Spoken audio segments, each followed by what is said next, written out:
Vitória, pode falar, por favor? Eu queria complementar uma coisa, além de tudo que todo mundo já falou, né? Essa sutileza que os pretos velhos têm. Algo que me marca muito neles é essa grandiosidade, sabe, que eles têm. Teve uma experiência que eu tive com a vovó da Elô, um dia eu conversando com ela, e ela me pediu a rapadura, né? Que é algo, acho que você vai até comentar mais pra frente, mãe, que é algo que eles gostam muito, né? E aí ela me pediu a rapadura e ela foi me contar as experiências deles, né, de quando eles faziam o doce. E ela falou com um amor tão grande, tipo assim, mesmo sendo algo trabalhoso, que eles faziam com o resto que sobrava do trabalho deles, muito desgastante, né? E ela falou com tanto amor, assim, nossa, a gente fazia, e todas as crianças ficavam felizes e todo mundo estava muito feliz. Aí eu parei para refletir, né? A gente às vezes aqui na Terra reclama de tanta coisa, né? Às vezes coisas mínimas, pequenas, e eles conseguiam ver alegria e amor em situações até assim extremamente desgastantes e cansativas, que era esse trabalho que na época eles exerciam. Então, assim, eu acho que eles são de uma grandiosidade que eu acho que não existe palavras assim para descrever. Eu acho muito lindo mesmo.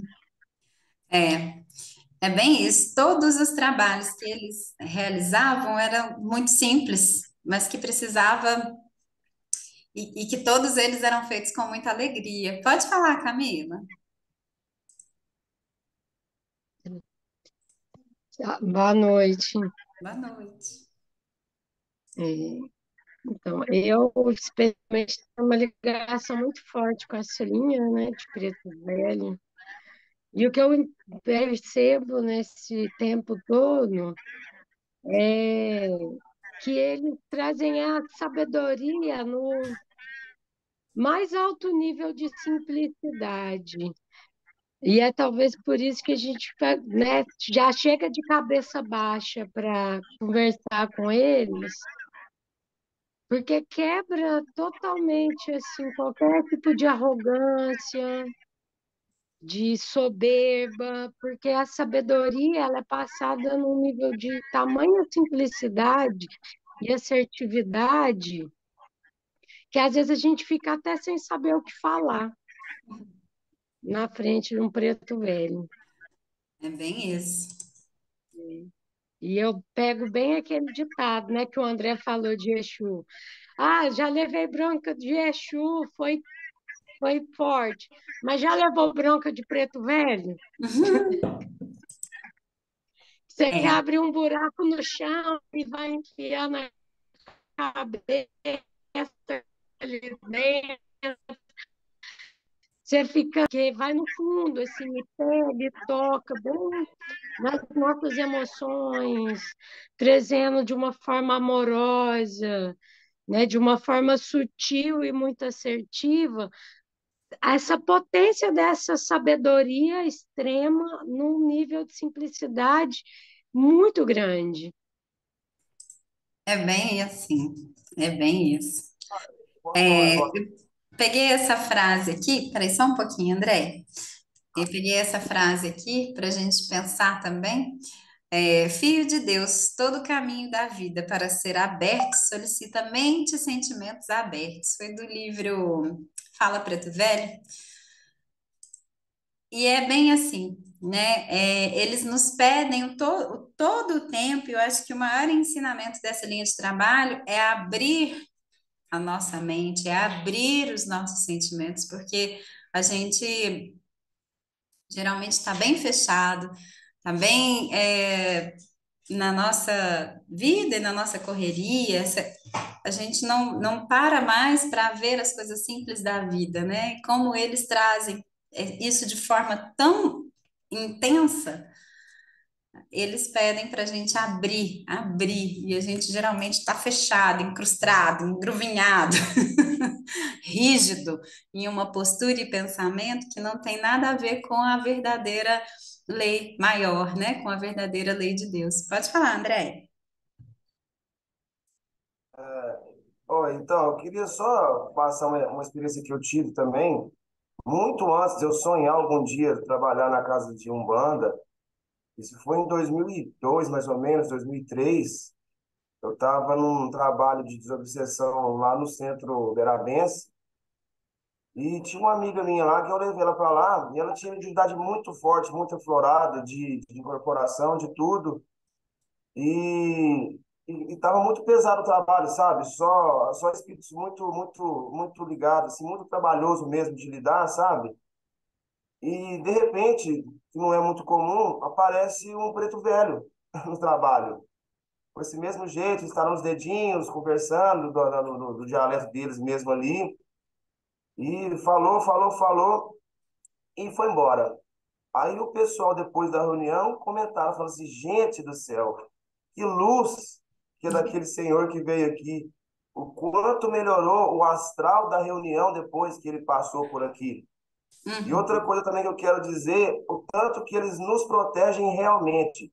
Porque quem trabalhava com a Umbanda era o pai dela lá em Brasília, que pedia proteção para a filha aqui em Uberaba, e ele realmente, durante os trabalhos que ela precisava de uma ajuda ali, ele realmente veio. Ou seja, a energia deles é muito grande e a proteção deles é muito grande. Na verdade, no plano espiritual, eles trabalham todos juntos, né? Mas por ignorância humana, a gente costuma separar tudo em gaveta, departamentos, estereótipos, e aí por isso é que em muitos locais ainda não se permite a manifestação desses espíritos, né? Não há entendimento. Mas vamos lá.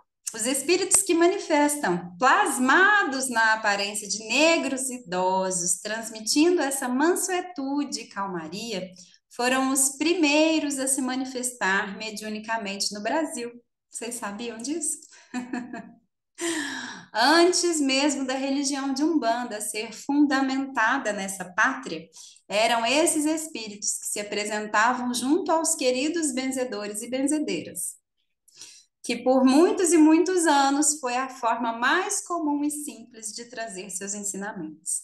O que que acontecia? A gente tinha um cenário de que a gente não podia ter outra religião no país a não ser a católica, né? Desde que os portugueses aqui chegaram.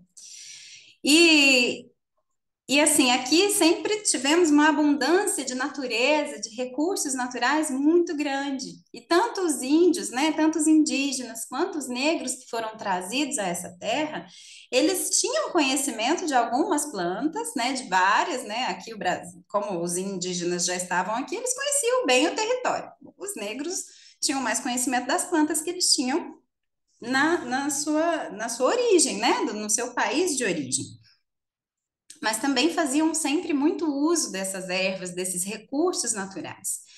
E então, os espíritos, né? Na espiritualidade, como a gente não fica desamparado em momento nenhum, vários espíritos com essa roupagem, porque nós sabemos que nem todos os pretos velhos que manifestam nas falanges de pretos velhos da Umbanda foram negros ou foram escravos, né? Assim como nenhum outro espírito de nenhuma outra classe, a não ser os ciganos.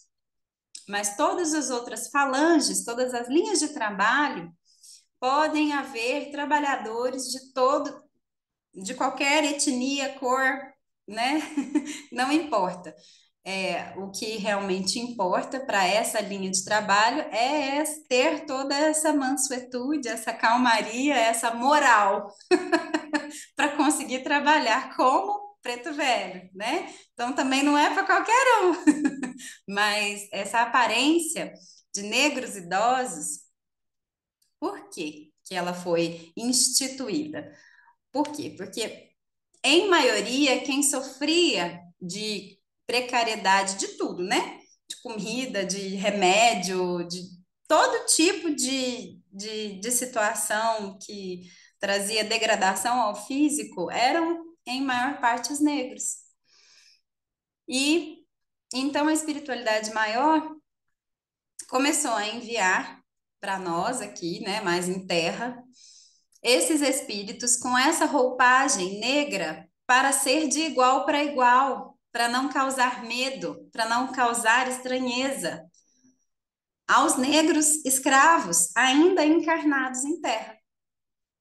Então, até que se iniciasse de fato a religião de Umbanda entre os encarnados, esses trabalhadores faziam seu trabalho no anonimato, entre os lares e comunidades carentes, trazendo seus remedinhos caseiros e suas rezas aos necessitados. Com esses aconselhamentos e fala mansa, não causando espanto ou medo naqueles que ouviam uma palavra, né? Então, eles traziam essa roupagem, não eram chamados ainda de pretos velhos, não tinha essa nomenclatura ainda, mas eles traziam essa imagem para que fosse algo de igual para igual, algo próximo, para que os espíritos, né, encarnados não se chocassem, porque a mediunidade, né, ela existe desde que o mundo é mundo e todos eles tinham a mediunidade, né? Alguns, inclusive, de vidência, como até hoje, né? Não é todo mundo que vê, mas se aparecesse um branco para falar, aquele que via não ia dar crédito, né? Porque ele ia ficar com medo dessas palavras, não ia acreditar que aquilo poderia funcionar. Então, a espiritualidade já designou dessa forma, que todos seriam com essa aparência, de negros idosos. E por que o idoso, né? Porque a gente já tem isso mesmo, da hierarquia, do respeito aos mais velhos, pelo conhecimento ancestral, pelo conhecimento que eles trazem. Então, chegou-se nesse consenso lá na espiritualidade, né, no plano espiritual, para que pudesse ser socorridos tantos quanto possível, né, e os ensinamentos fossem passados para que amenizasse a dor daqueles que estavam aqui. Mas o porquê, então, de não ter formatado essa religião na época das primeiras manifestações dos negros velhos? Porque ainda havia de se esperar que os médiums precursores, com o compromisso de trazer junto aos seus mentores espirituais os ensinamentos desta doutrina universalista, terminassem o seu preparo no mundo espiritual, para que todo o trabalho não se visse estremecido nas mãos de pessoas despreparadas. Nós sabemos, né, que toda religiosidade, quem inicia ela ou traz esse conhecimento em primeira mão são pessoas que reencarnam, mas que já têm um nível muito maior de entendimento, de elevação, de moral, porque não pode ser qualquer pessoa, porque senão se perde, né? A mensagem se perde. Então, para que Zélio conseguisse estar aqui e aos seus 17 anos conseguisse receber, né, Pai Antônio e o Caboclo das Sete Encruzilhadas, foi preciso um preparo, e não é um preparo assim, vamos passar 10 anos estudando, não. Às vezes o preparo é de séculos, né, é de milênio, além da bagagem espiritual, porque dependendo da missão que esse espírito vai ter, ele precisa desse preparo, né? E aqui, no caso, era uma missão muito importante de trazer a Umbanda, né? As primeiras manifestações mediúnicas desta linha de trabalho ocorreram quando a escravidão ainda se fazia presente entre esse povo. Os escravos foram os primeiros encarnados a estar em contato direto com a linha dos pretos velhos. É necessário que todos compreendam que o movimento de Umbanda já existia, né? Já existe há milênios. Esses trabalhadores espirituais que hoje se apresentam nos terreiros de Umbanda já se faziam militantes do movimento há muitos e muitos tempos antes de vós terdes conhecimento desta. Porque a Umbanda na Terra ela é nova, né? Voltando na nossa história, em 1908, 15 de novembro de 1908, foi a primeira manifestação, onde o Zélio recebeu o Caboclo das Sete Encruzilhadas e o Pai Antônio. E de lá para cá é que veio, né, toda essa formação. Então, ela é muito recente, ela foi depois da abolição da escravidão, ela é muito recente, né, tem poucos anos de terra. Só que os conhecimentos da Umbanda, nós sabemos que são conhecimentos milenares, são conhecimentos que estavam lá na antiga Atlantis, né, no reino de Atlântida, na Lemúria. Esses conhecimentos, lá já existiam conhecimento de magia. Os feiticeiros, bruxos, magos tinham profundo conhecimento de magia. E foi por isso mesmo, por esses conhecimentos de magia, usados para o mal. Então, magia negra foi pelo abuso dessa magia, né? Foi por causa de uso de magia negra que a Atlântica e Lemúria sumiram, desapareceram, foi dizimado, porque foi um movimento de contenção extrema da espiritualidade maior. Por quê? Porque a coisa tinha saído do controle, as pessoas estavam usando magia para tudo em suas vidas, mas só que para o mal, né? Estabelecendo muitas dívidas coletivas, individuais. E esses mesmos espíritos, muitos desses espíritos que estavam lá, né, vieram reencarnando algumas vezes. E nós temos no Brasil, coração do mundo, pátria do Evangelho, a explicação da formação do Brasil.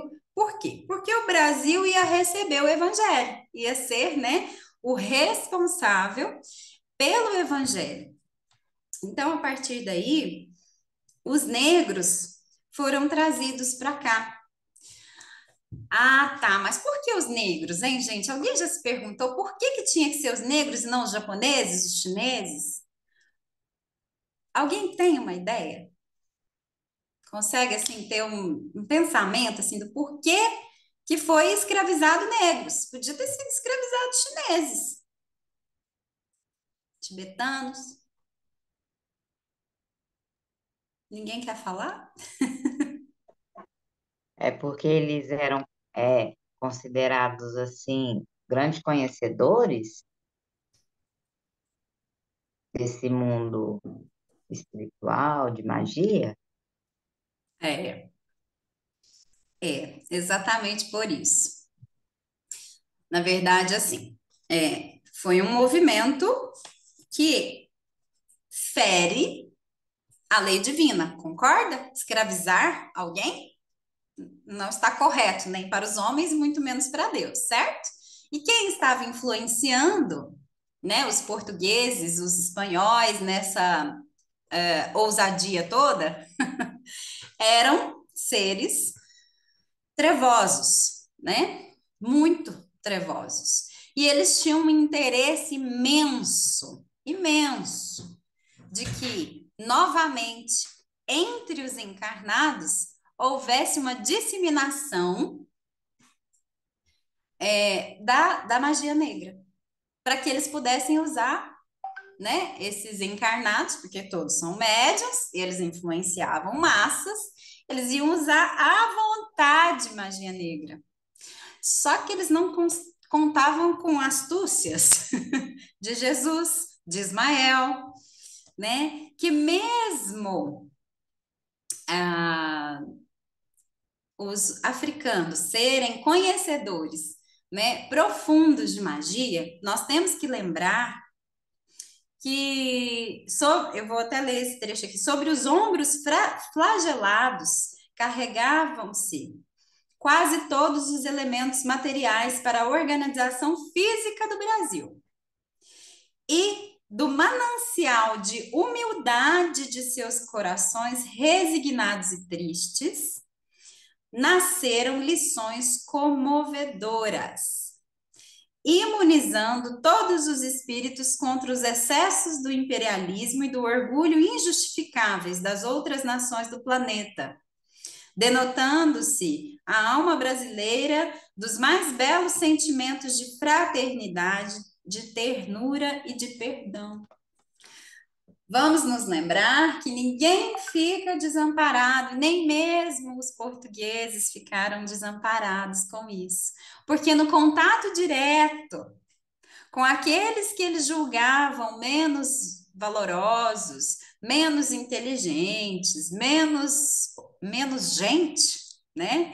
Eles julgavam assim, eles foram surpreendidos com um conhecimento imenso.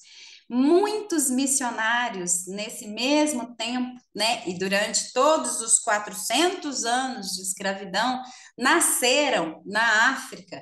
Para quê? Para vir através da raça negra, trazidos para o Brasil, para auxiliar nessa formação, né? Então, nós temos conceitos, nós brasileiros, nós temos práticas, nós temos pensamentos que são enraizados na cultura negra, né? Muita coisa que a gente nem percebe que vieram deles, porque a gente nem sabe de onde veio, porque aqui depois misturou-se com outras culturas também para a construção de onde seria o celeiro do mundo, né?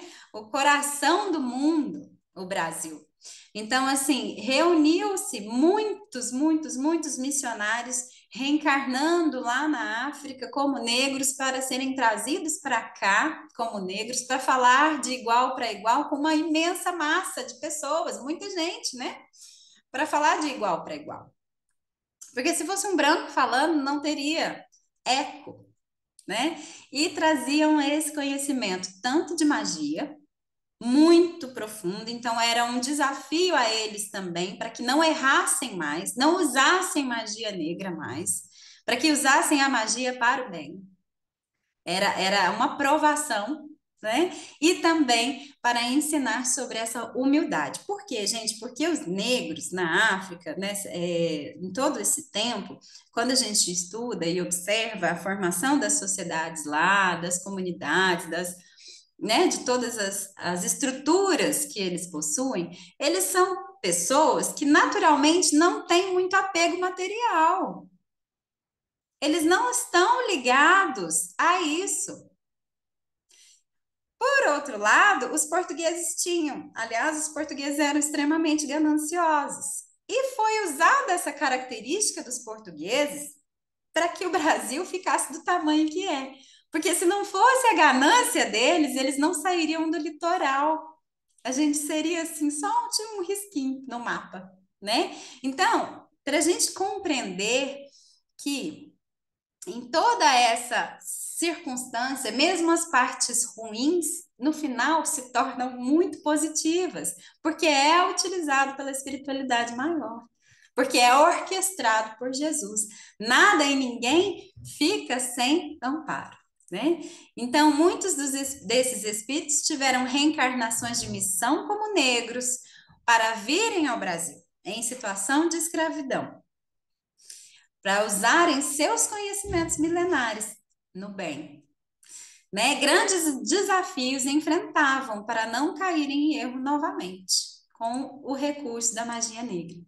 E então, quando a gente olha essa simplicidade, quando a gente vê essas imagens, quando a gente lembra da fala, do comportamento deles, a gente realmente quer já chegar de cabeça baixa mesmo, porque é grande demais, né? São espíritos milenares trazendo para nós a oportunidade de uma reforma íntima, às vezes com uma frase, né? No plano espiritual, tínhamos as hostes malignas, né? Desejando muito que fosse usada a magia negra, e também tínhamos os mensageiros espirituais de Ismael, governador espiritual do Brasil, sob o olhar benevolente de Jesus, que levou em consideração a fase evolutiva em que estavam inseridos os encarnados e desencarnados, oriundos de conflitos sociais, morais, religiosos e doutrinários em solo brasileiro. A gente estava em dívida com, com os negros, com os indígenas, né? Então, dentro da formação da Umbanda, da forma que ela se apresentou em 1908, lembrando que ela já vem lá da Atlântica, né? Como nós conversamos, lá era chamado de a Umbandã, que significa todos na mesma banda, todos do mesmo lado, somos todos iguais em cor, sexo, religião, não importa. O conhecimento, ele é igual a todos, né? Os recursos naturais que a gente utiliza, da natureza, todos os recursos que são utilizados, eles estão aqui disponíveis a todos. Só que alguns povos se dedicaram a experimentar, a conhecer, a utilizar, e outros não. Outros estavam realmente pensando no ouro, né? Nas riquezas materiais, no que poderia brilhar. Então, essa é a maior diferença. E eu tenho essa fala do Pai João de Angola no livro Abraço de Pai João, do Wanderlei de Oliveira, que eu gostaria também de falar a vocês. Que louvado seja nosso Senhor Jesus Cristo, Musanfio. Nego velho tá com o coração feliz. Nego velho pede ao Senhor da vida que o palavreado desse nego ajude os fios a ser mais feliz. Que dê mais amor e mais alegria na vida de todos os meus filhos de Deus. Ó, Musanfios, sigam um conselho. Repitam todos os dias com Deus na alma. Eu tô de bem com a vida. Que o Mestre proteja todos vossos ser. Na paz de Zambi. Então, aqui a gente encerra esse estudo. Se vocês quiserem perguntar alguma coisa, quiserem comentar alguma coisa sobre o que foi dito, fiquem à vontade. Lindo, maravilhoso, eu amei esse estudo, porque me remeteu lembranças muito boas. E, inclusive, eu não lembro de quem que foi que fez um comentário comigo uma vez, que eles sofreram muito. Eles sempre falam, né, da época da escravidão, do tamanho do sofrimento, porém que a fé deles era maior do que a dos outros. E por isso que eles se consolidavam e tentavam, e hoje são felizes, né, e dão esses ensinamentos aí. Realmente é uma linha fantástica. Esse estudo foi muito legal. Nadir, você quer falar alguma coisa? Não, eu só estou vendo que foi um estudo muito lindo. Estou até meio bobada aqui, de tão lindo que foi. É uma Nossa, muito, Nos muito bonito, emociona justamente. muito, né? Nos emociona Ah, isso, pensar tantas coisas, isso tanta mesmo. sabedoria. É. E, e nós ainda somos tão ignorantes diante deles, né, Samanta? Nossa, que isso, coisa linda, linda mesmo. Lindo o estudo de hoje, também adorei, gente. E eu queria comentar com vocês, né, que não só os missionários que reencarnaram como negros para serem trazidos como escravos para o Brasil, eles conseguiram arrebanhar muitos outros negros, né, com a convivência com esses missionários e mantendo é como essa imagem, né, essa serenidade, essa mansidão e o sorriso. Porque é característico deles também esse gesto de, apesar de todas as dores físicas, todos os, todas as formas de violência que eles viveram e sofreram, tudo no físico, que eles tiveram de falta de recursos, né? E abusos, enfim. Ainda assim, eles sempre mantiveram esse olhar sereno, né? Muitos deles mantiveram esse olhar sereno e esse sorriso. Era o que influenciava os grupos onde eles pertenciam, onde eles estavam, né?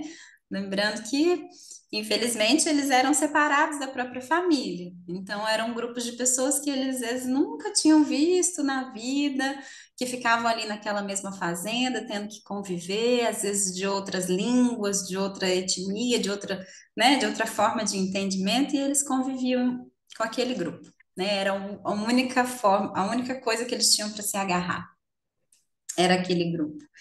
Então, e mesmo assim, não perdiam a fé, como a Bárbara disse, A fé é o que realmente trouxe a eles essa luz. Quando eles desencarnaram e chegaram no plano espiritual, né, os que não caíram no erro de se revoltarem, porque, né, tinham muitos motivos que pudessem dar vazão a ódio, a revolta, a mágoa, os que conseguiram sair dessas existências com humildade no coração, lembrando que a humildade, a mansidão é justamente obedecer aos ensinamentos do Pai, né? Obedecer a Deus. Então, esses que conseguiram sair, conseguiram dar um salto evolutivo muito, muito, muito, muito grande. Por isso que a gente às vezes não compreende, né? Por isso que a gente fica tão distante dessa vibração. Porque no menor frustração que a gente sofre no nosso dia a dia, ou com algum colega, às vezes até com a família da gente, com alguém que a gente ama, a gente faz o quê? A gente responde, a gente quer revidar, a gente quer agredir, né? A gente quer que a pessoa entenda o jeito que a gente está pensando, ou aceite que tem que ser assim, ou assado, e na verdade não é assim que funciona, ou não deveria funcionar assim, né? E eles trazem esse ensinamento para nós, para a gente pensar bastante. Mais alguém gostaria de falar alguma coisa?